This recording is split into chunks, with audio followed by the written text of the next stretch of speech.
Why do you sabotage your own growth? Why do you hold yourself back? Why do you quit right when things start improving? Why do you resist change even when you want it?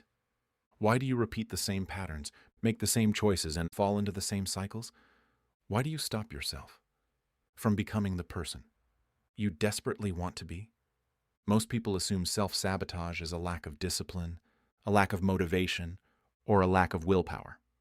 But in Jungian psychology, self-sabotage is none of those things. Self-sabotage is protection, not conscious protection, not logical protection, but psychological protection. You don't sabotage yourself because you're weak.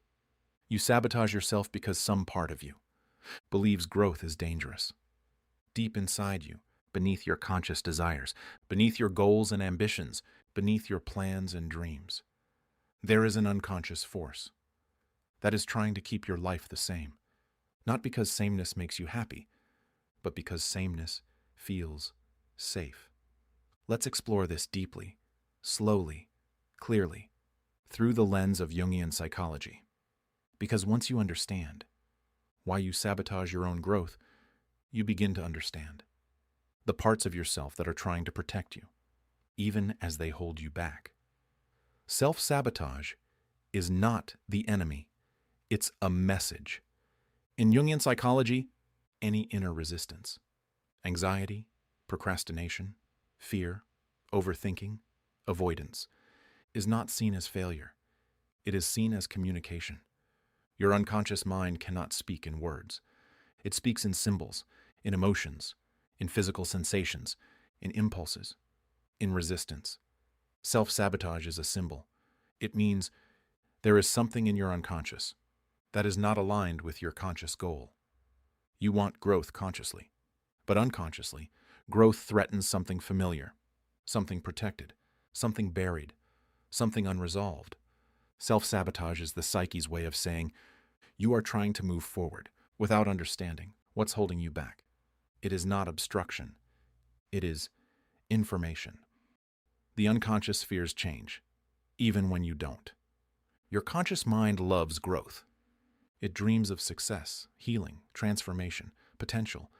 But your unconscious mind loves familiarity. It loves routine. It loves repetition. It loves the known. It loves the predictable. And most importantly, it loves what helped you survive.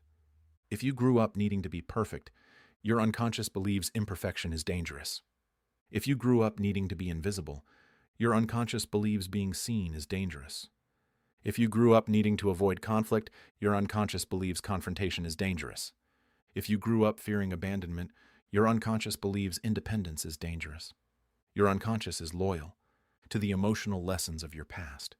So when growth threatens those lessons, even if those lessons hurt you, your psyche resists. You sabotage progress to protect the version of you that once kept you safe. Self-sabotage is not self-hatred. It is misplaced self-protection. The shadow sabotages what the ego tries to achieve. The shadow is the part of you that contains everything you suppress.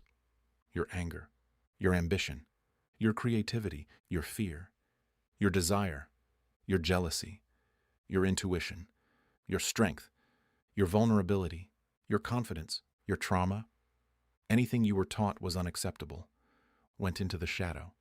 And here's the key. Anything in the shadow will sabotage your conscious goals until it is acknowledged and integrated. For example, if confidence is in your shadow, you'll sabotage opportunities that require confidence. If assertiveness is in your shadow, you'll sabotage boundaries that require assertiveness. If vulnerability is in your shadow, you'll sabotage relationships that require vulnerability. The shadow is not trying to destroy your life. It's trying to balance your life. It pushes back against anything your ego tries to achieve. If you have not integrated the parts of yourself needed to sustain that achievement, this is why you can want success and simultaneously fear it. Why you can want love and simultaneously sabotage it. Why you can want change and simultaneously run from it. The shadow must be integrated before the ego can evolve. You sabotage growth because growth threatens your identity. Every person has a psychological identity, a story you tell yourself about who you are. I'm shy. I'm anxious. I'm broken. I'm the caretaker. I'm the responsible one. I'm the one nobody chooses. I'm the one who always struggles. I'm the one who gets hurt. I'm the one who doesn't finish things. This identity may be painful, but it is familiar, and the psyche prefers familiar pain over unfamiliar possibility. When you try to grow, you threaten that identity. And the psyche does not like its identity threatened, because identity equals survival. In childhood, your identity kept you safe. If being quiet protected you, you became the quiet one. If being helpful protected you, you became the helper.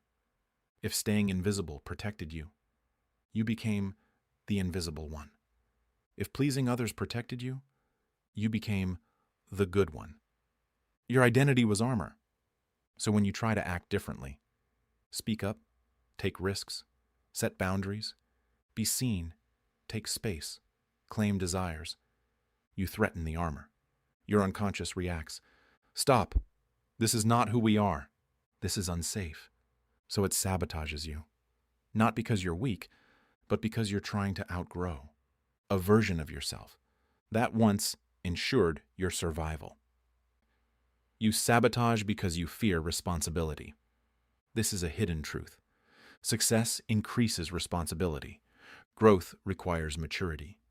Healing requires courage. Transformation requires choice. Authenticity requires honesty. Boundaries require strength. When you grow, you must take ownership of your life. You lose the ability to blame the past, to blame others, to blame circumstances, to hide behind your wounds.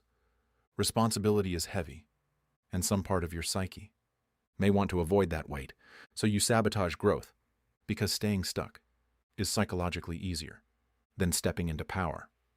In Jungian psychology, this is the fear of individuation, the fear of becoming the person you are truly capable of being.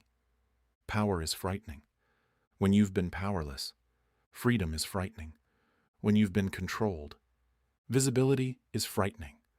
When you've been invisible, choice is frightening. When decisions once brought pain, so you sabotage the growth that demands personal responsibility. You sabotage because your inner child is still in charge.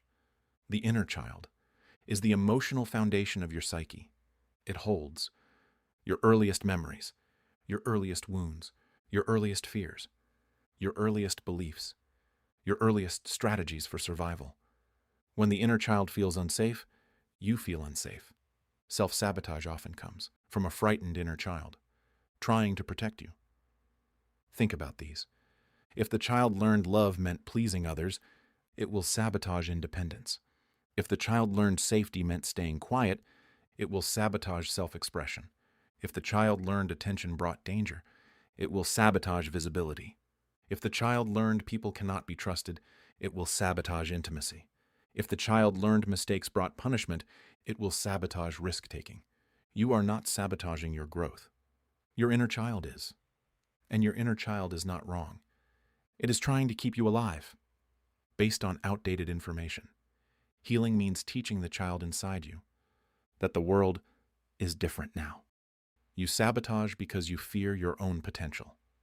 This is one of Jung's most profound insights. People are more afraid of their potential than of their limitations. Your potential threatens everything. Your relationships, your comfort, your identity, your routines, your beliefs, your self-image, your emotional home. If you grow, you will outgrow people. You will outgrow environments. You will outgrow patterns. You will outgrow excuses. You will outgrow versions of yourself that feel familiar. Growth is loss. Growth is death. Growth is rebirth. Not everyone is ready for that. So you sabotage your potential to maintain the illusion of safety. But deep down, you know there is something inside you that wants to rise. Self-sabotage is the threshold between who you are and who you could become. You sabotage because you fear rejection. Growth changes you, and change threatens relationships. When you grow, Some people will be uncomfortable. Some will feel insecure. Some will pull away. Some will criticize you. Some will try to hold you back. Your unconscious fears this deeply. If you were ever rejected for being yourself, for being emotional, for being ambitious, for being loud, for being sensitive, for being honest, for being different, your psyche learned authenticity is dangerous. So when growth requires you to reveal more of yourself, your unconscious stops you. You'd rather sabotage your growth than risk losing the people you depend on emotionally.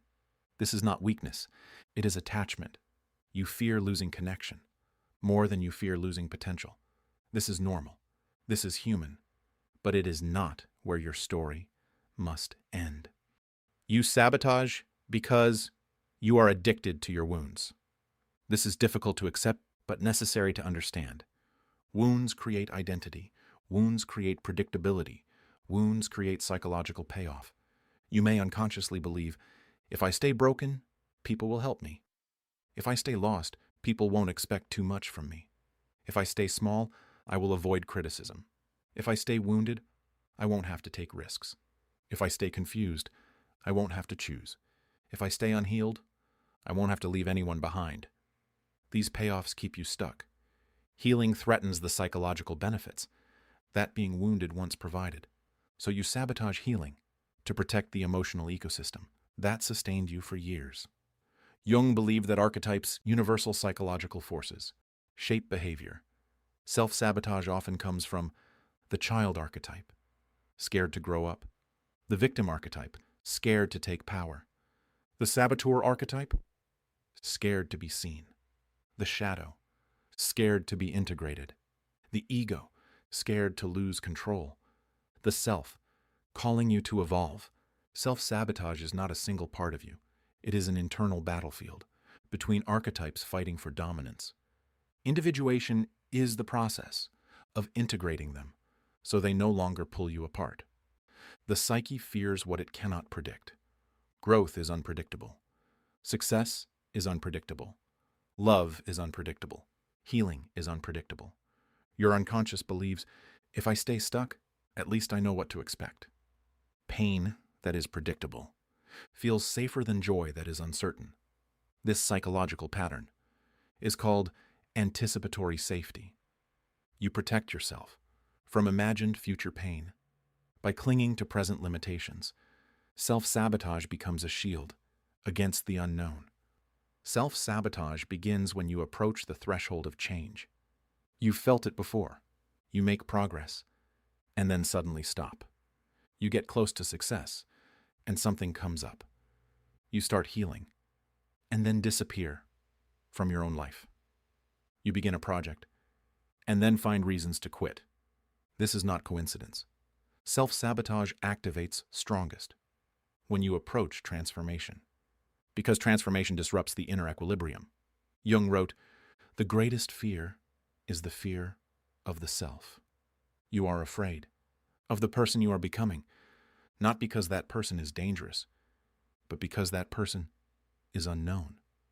So as soon as change becomes possible, you pull back, not because you are weak, but because old psychological defenses try to reassert control.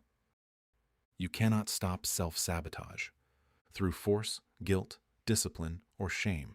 You stop self-sabotage through awareness. Here's how. Step 1. Identify the part of you that is scared. Ask, what am I afraid will happen? If I succeed, if I grow, if I change, if I heal, if I stop repeating old patterns, who might I lose? What might I outgrow? What identity might I have to release? What would I no longer be able to hide behind? Your fear is the root of your sabotage. Step 2. Meet your inner child. Ask, what is the child inside me trying to protect? What did they have to do to survive? How can I reassure them that growth is safe now? Self-sabotage softens when the inner child feels safe. Step 3. Integrate the shadow. Ask, what parts of myself have I rejected? What strengths? What desires? What traits? What emotions? Until the shadow is integrated, it will sabotage anything. That threatens the persona. Step 4. Update your identity. You cannot grow while clinging to an old story. Ask, who am I becoming? Who do I need to stop being in order to evolve?